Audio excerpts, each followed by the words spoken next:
Salut la famille, j'espère que vous allez très bien. Moi, je suis très bien portante et je suis contente de vous retrouver avec cette autre vidéo et je sais que vous allez l'aimer. Donc aujourd'hui, nous allons parler de l'argent, combien ça va vous coûter de commencer un business rentable. Et j'espère que vous allez aimer, mais c'est parmi les questions les plus posées.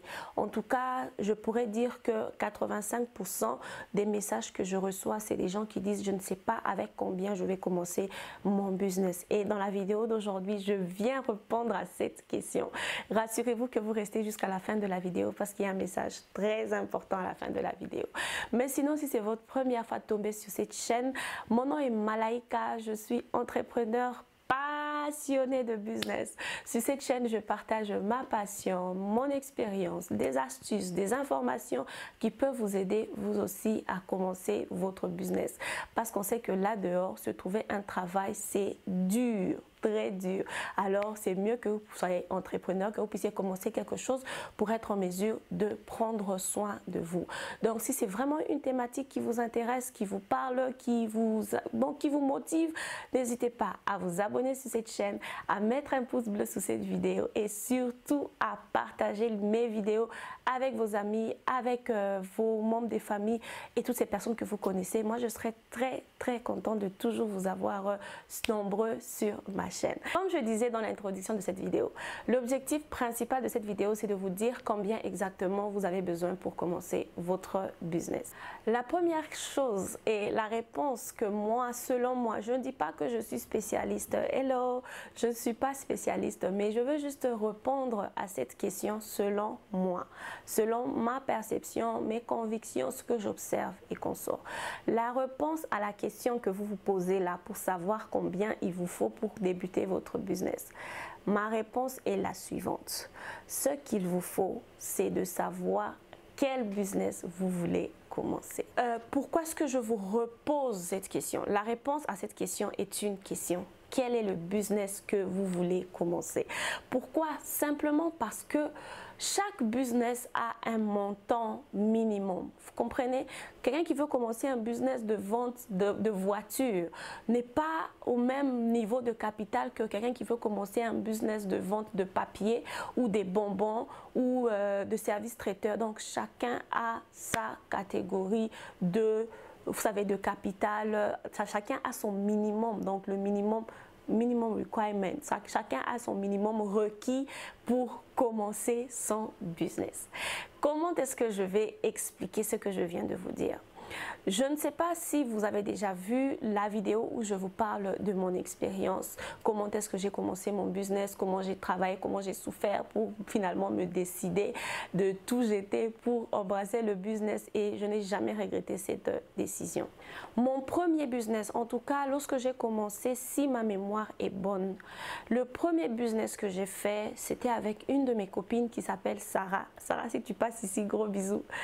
Notre premier business, on était à l'école secondaire. Je ne vais jamais oublier ça. On était à l'école secondaire.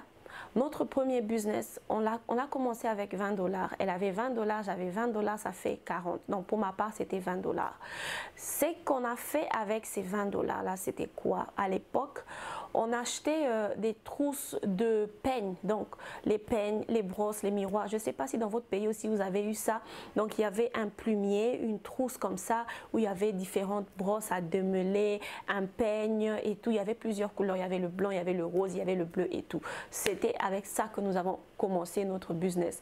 On allait au marché, au grand marché de Kinshasa.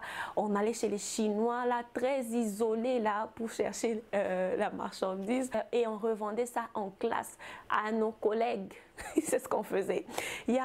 Alors, ça, c'était notre tout premier business. Je l'ai commencé avec 20 $. Pourquoi? Parce que ça me permettait déjà d'arriver au marché, de trouver un vendeur, d'acheter et de ramener ça à la maison. Donc, parlons de mon deuxième business. Mon deuxième business, je l'ai commencé à l'université. Donc, parce que quand nous avons fini le premier business là, on a fini l'école secondaire, chacun a voyagé, il y avait des amis qui avaient voyagé, il y avait des amis. Donc, Sarah et moi, on s'est séparés parce que moi, j'ai fait l'économie, elle a fait la médecine. Alors, on a changé d'université. Chacune avait son université et ce n'était plus possible de continuer le business qu'on faisait. Mais déjà, à l'école, on était peinards, on s'en sortait pas très bien. Donc, le peu d'argent qu'on avait, ben, c'était pour les restaurants, pour se faire plaisir, mais au moins, on pouvait se faire notre argent. Et lorsque je suis allée à l'université, je pense que j'ai déjà dit ça dans une de mes autres vidéos, une autre copine à moi qui s'appelle aussi Sarah. Donc, ma copine et moi, on était tellement fauchés qu'on a décidé de commencer un business. Et le business que nous avons commencé, le second business qu'on a commencé, je me rappelle très bien parce que ça fait partir de mon histoire. On vendait les babouches pour femmes et les déodorants importés de la France. Oui, c'était de la France. Donc, on achetait des déodorants dans les supermarchés ou carrément au marché, donc des bons déodorants. À l'époque, je me rappelle, c'était Ushuaïa et OE. C'est des marques françaises, les deux déodorants là, ainsi que des babouches. On faisait des paquets, on envoyait dans une autre ville où ma copine Sarah a vécu avant. Et dans cette ville-là, comme c'était reculé de la capitale, c'était facile de se faire 75% de bénéfices. Alors, c'est ce qu'on a fait jusqu'à ce que Sarah devait quitter le pays pour aller à l'étranger. Donc, le deuxième business, on l'a commencé avec 50 $. J'avais 50, elle avait 50, le total faisait 100. Le troisième business, je l'ai commencé avec en moyenne 300 $. Mon troisième business, c'était la vente des parfums, donc des produits cosmétiques.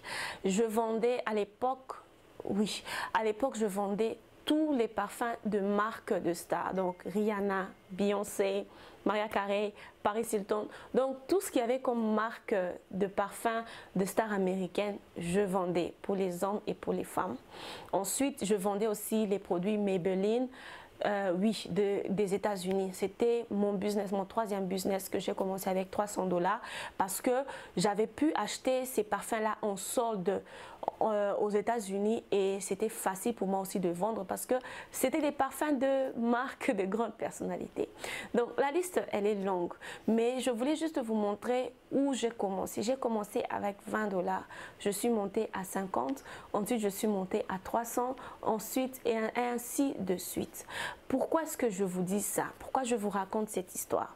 C'est juste pour vous dire que tout dépend de ce que vous voulez commencer comme business. Si votre business vous permet de commencer avec 50, commencez avec 50.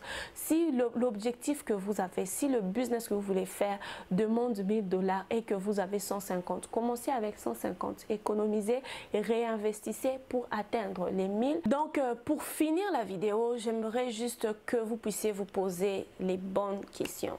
Parmi les bonnes questions que moi, je me suis posée au moment où j'avais commencé et que je pense aussi que ces questions peuvent vous aider vous aussi, sont les questions suivantes.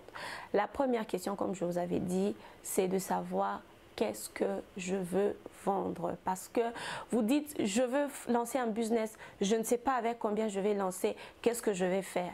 Ça veut dire que vous ne savez même pas quoi vendre. Donc, votre base est déjà mauvaise. Il faut qu'on se dise la vérité. La base, elle est déjà mauvaise. Vous comprenez un peu. Ça, c'est juste le premier exemple. La deuxième question que vous devez poser, c'est de savoir combien coûte ce que je veux vendre. Il y a des gens qui ont 300 $ en poche, qui veulent commencer à vendre des produits Apple. Comment est-ce que vous allez le faire? Vous comprenez un peu. Donc, regardez ce que vous avez en poche et ce que vous voulez vendre. Est-ce qu'il y a une corrélation? Est-ce que c'est réalisable? Parce que avoir un rêve, c'est bien. Mais si le rêve n'est pas réalisable, c'est une perte de temps. Donc, trouvez un rêve ou bien un projet qui est réalisable.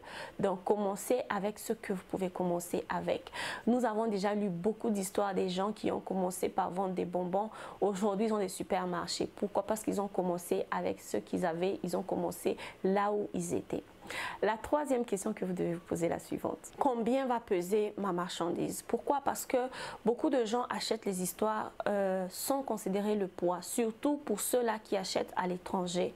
Par exemple, moi je suis agent. Si vous voulez acheter votre marchandise en Turquie, vous pouvez me contacter, je peux vous aider à acheter et à envoyer. Mais lorsque vous voulez passer vos commandes, lorsque vous voulez acheter la marchandise, vous savez, il y a des choses qui sont, je peux dire, basiques, des informations basiques que l'on retrouve partout. Je prends un exemple, vous voulez acheter 50 pièces de montre, vous pouvez chercher le poids moyen d'une montre. Une montre pèse combien en moyenne? Vous pouvez chercher, vous savez, le poids moyen. Qu'est-ce que je peux dire? Le poids moyen d'une bouteille, vous savez, des choses comme ça. Comme ça, vous avez une idée. Vous savez combien vous allez dépenser pour le transport. Mais quand vous achetez, quand vous vendez localement, donc quand vous vendez des produits achetés là où vous habitez, dans le pays où vous habitez, dans la ville où vous habitez, il y a certains paramètres que vous n'allez pas considérer parce que vous n'en avez pas besoin vu que vous êtes la personne qui va acheter et qui ramène la marchandise à la maison ou dans votre boutique. La dernière question, c'est que vous devez vous poser des propres questions vous-même. Par exemple, vous savez, est-ce que je suis prête? Est-ce que je suis prêt à repousser mes limites? Vous savez, toutes ces questions-là, vous devez être, comment je peux dire, vous regardez droit dans le miroir et vous dire des vérités. Parce que si vous êtes prêt à repousser les limites, j'espère que, je suis sûre que vous allez atteindre votre objectif. Mais si vous voulez encore marcher comme un bébé, décider comme un bébé, c'est pas facile. Sincèrement, c'est pas facile. Donc, j'ose vraiment croire que vous avez aimé la vidéo d'aujourd'hui. J'insiste sur le fait que l'entrepreneuriat, c'est pas facile, mais ça en vaut la peine. Donc, c'est ça. Je vous dis un grand merci pour votre temps. J'ai été très contente de vous tourner cette vidéo. Je suis toujours contente de vous avoir nombreux ici.